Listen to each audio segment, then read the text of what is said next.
இதையெல்லாம் மாணவர் காங்கிரசுடைய மாணவர் அமைப்பிற்கு இதையெல்லாம் குறிப்பிடாமல் இடதுசாரி மாணவர் அமைப்பு மட்டும்தான் நோக்கபூர்வமாகவே இடதுசாரிகளை ஒடுக்க வேண்டும், இடதுசாரி கருத்துக்களை கொண்ட மாணவர்களை ஒடுக்க வேண்டும் என்கிற நோக்கத்தோடு தான் தமிழ்நாடு அரசினுடைய தலைமைச் செயலாளர் உட்பட அனைவரும் இதற்கு பொறுப்பேற்க. இது தெரியாமல் நடந்தது, ஒரு தவறு நடந்து விட்டது என்கிற முறையில் எடுத்துக்கொள்ள முடியாது.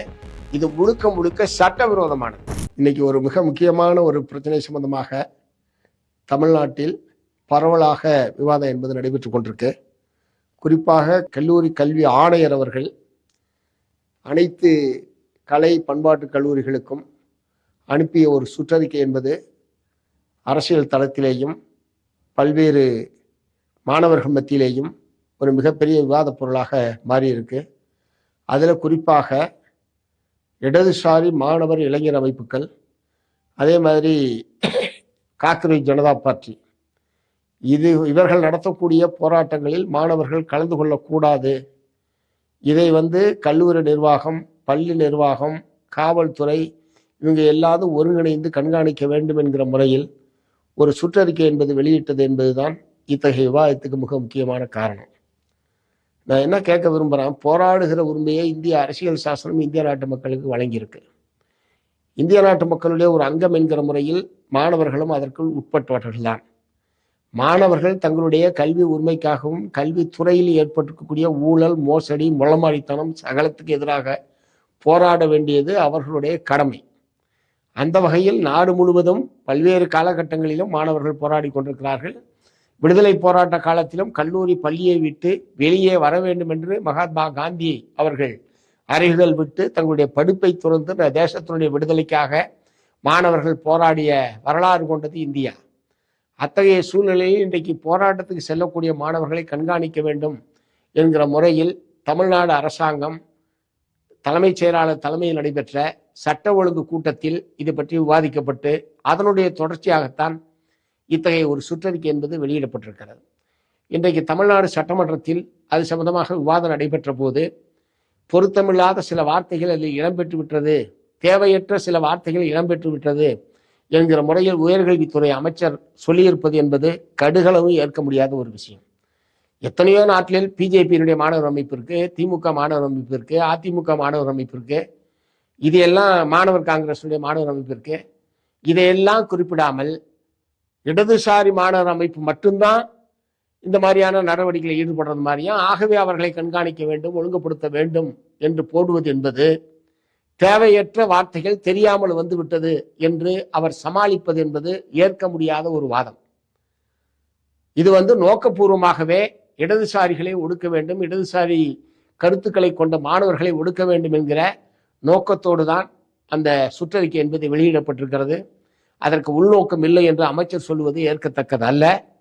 ஆகவே இதற்கு காரணமானவர்கள் கல்லூரி கல்வித்துறையினுடைய ஆணையர் சட்ட ஒழுங்கு கூட்டத்தை நடத்திய போது இது குறித்து விவாதித்து இப்படிப்பட்ட வழிகாட்டுதல் கொடுப்பதற்கு காரணமாக இருந்த தலைமைச் செயலாளர், தமிழ்நாடு அரசினுடைய தலைமைச் செயலாளர் உட்பட அனைவரும் இதற்கு பொறுப்பேற்க வேண்டும். இத்தகைய ஒரு குழு இந்த மாதிரியான ஒரு சுற்றறிக்கை வெளிவந்து கடுமையான எதிர்ப்பு இருந்த நிலையிலே தான் அது திரும்ப பெறப்பட்டிருக்கிறது. ஆனால் சுற்றறிக்கை பல நாட்கள் கூட்டம் நடந்து கிட்டத்தட்ட 10 நாட்களுக்கு மேலாக இது போன்ற விவாதங்கள் என்பது நிச்சயமாக அரசு ஆட்சியாளர்களுக்கும் அதிகாரிகளுக்கும் தெரியாமல் இருப்பதற்கு வாய்ப்பே இல்லை. ஆகவே இது இடதுசாரிகளுக்கு எதிராக இடதுசாரி மாணவர்கள் இளைஞர்கள் அமைப்பை ஒடுக்க வேண்டும் என்கிற நோக்கத்தை நான் என்ன கேட்க விரும்புகிறேன், காவல்துறை, கல்லூரி நிர்வாகம், பள்ளி நிர்வாகம் எல்லாரும் சேர்ந்து ஒரு ஒருங்கிணைப்பை ஏற்படுத்த வேண்டும் என்று இதுக்கெல்லாம் ரொம்ப அக்கறையா செல்லக்கூடிய நீங்கள் தமிழ்நாட்டில் இப்படி ஒருங்கிணைந்து தீர்க்கப்பட வேண்டிய, தலையிட வேண்டிய ஏராளமான பிரச்சனைகள் இருக்கிறது.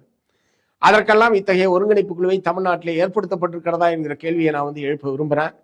ஆகவே இது தெரியாமல் நடந்தது, ஒரு தவறு நடந்து விட்டது என்கிற முறையில் எடுத்துக்கொள்ள முடியாது. இது முழுக்க முழுக்க சட்டவிரோதமானது. இந்திய அரசியல் சாசனம் இந்திய நாட்டு மக்களுக்கு வழங்கி இருக்கக்கூடிய அடிப்படை உரிமைகளை மறுக்கக்கூடிய வகையில்தான் இந்த விவாதமும் இது சம்பந்தமான சுற்றறிக்கை வெளிப்படுத்தக்கூடிய கருத்து. ஆகவே இந்த சுற்றறிக்கை திரும்ப பெறப்பட்டதனால் மட்டும் இந்த பிரச்சனை முடிவுக்கு வந்துவிட்டது என்கிற நிலைமையை நாம் ஏற்க முடியாது. இதற்கு காரணமான தலைமைச் செயலாளர் உள்ளிட்ட அதிகாரிகள் இதற்கு பொறுப்பேற்க வேண்டும், உரிய நடவடிக்கையை தமிழ்நாடு அரசாங்கம் எடுக்க வேண்டும் என்று நான் கேட்டுக்க விரும்புகிறேன். இதே காலகட்டத்தில் தான் திண்டுக்கல் மாவட்டம் குஜிலியம்பாறையில் வட்டாட்சியராக இருந்த ஒரு வட்டாட்சியர் இந்திய கம்யூனிஸ்ட் கட்சி மார்க்சிஸ்ட், அதே மாதிரி இந்திய கம்யூனிஸ்ட் கட்சியுடைய உறுப்பினர்கள் சம்பந்தமான விவரங்களை, முகவரிகளை ஒரு நாளுக்குள் சேகரித்து கொடுக்க வேண்டும் என்கிற ஒரு கடுமையான உத்தரவை அவர் பிறப்பிக்கிறார். என்ன அப்படி தலைபோற அவசரம்னு நான் கேட்க விரும்புகிறேன். ரெண்டாவது, இவருக்கு அப்படிப்பட்ட அதிகாரம்லாம் இருக்கா? ஒரு கட்சியில யார் இருக்கா? இல்லை. அதுக்கான விவரங்களை எல்லாம் சேகரிப்பது என்பதற்கான அதிகாரம் ஏதாவது அவருக்கு இருக்கா? அல்லது சிபிஐயோ சிபிஎம்மோ என்ன தடை செய்யப்பட்ட இயக்கங்களா? சட்டவிரோதமான கட்சிகளா? எந்த அடிப்படையில் அவர் இந்த மாதிரியான ஒரு சுற்றறிக்கை முதல்ல வெளியிடுறாரு? அதுக்காக அவர் மீது நடவடிக்கை எடுக்கணும். மாறாக குறிப்பாணியை நாங்கள் விலகிக்கிட்டோம், அவர் இடமாறுதல் செய்யிட்டோம், ஆகவே அந்த பிரச்சனையை அத்தோட முடிப்போம் என்று அரசு தரப்புலேருந்து சொல்லுவதுன்றதெல்லாம் ஏற்கத்தக்க விஷயம் அல்ல. அவர் இப்படிப்பட்ட ஒரு குறிப்பாணையை வெளியிடுகிறார் என்றால் அதை பற்றிய விளைவுகளை தெரியாமல் ஒரு வட்டாட்சியர் வெளியிட்டார் என்பதெல்லாம் ஏற்க முடியாது. இன்னொன்று, வட்டாட்சியர் வெளியிட்டது ஏதோ அவருக்கு கீழே இருக்கிற விஓ ஆர்ஐ அவங்களுக்கு மட்டும் வெளியில்லை, அவர் மாவட்ட ஆட்சித்தலைவருக்கு அனுப்புறாரு, பழனி கோட்டாட்சி தலைவருக்கு அனுப்புறாரு. அப்படின்னா மேல இருக்கிற அதிகாரிகளுக்கு அனுப்புகிறார் என்று சொன்னால் அவர் முறையான ஒரு நடவடிக்கை என்கிற உணர்வோடு தான் தெரிந்தே இந்த காரியத்தை அவர் செய்திருக்கிறார். அப்படின்னா இப்படி ஒண்ணு வந்திருக்கிறது தப்புன்னு தெரிஞ்சிருந்தா மாவட்ட ஆட்சித்தலைவர் உடனடியாக அதை திரும்ப பெற்றிருக்கலாம், உடனடியாக அவர் மேல் நடவடிக்கை எடுத்திருக்கலாம். கோட்டாட்சியருக்கு போனோன்னா அவர் தலையிட்டு நடவடிக்கை எடுத்திருக்கலாம். இவருக்கு மேல இருக்கிற அதிகாரிகள் யாருமே இப்படி ஒரு சட்டவிரோதமான காரியத்தை வட்டாட்சியர் செய்திருக்கிறார், நாம தான் அதுக்கு பொறுப்பாக வேண்டி வரும் என்கிற முறையில தலையீடே செய்யவில்லை.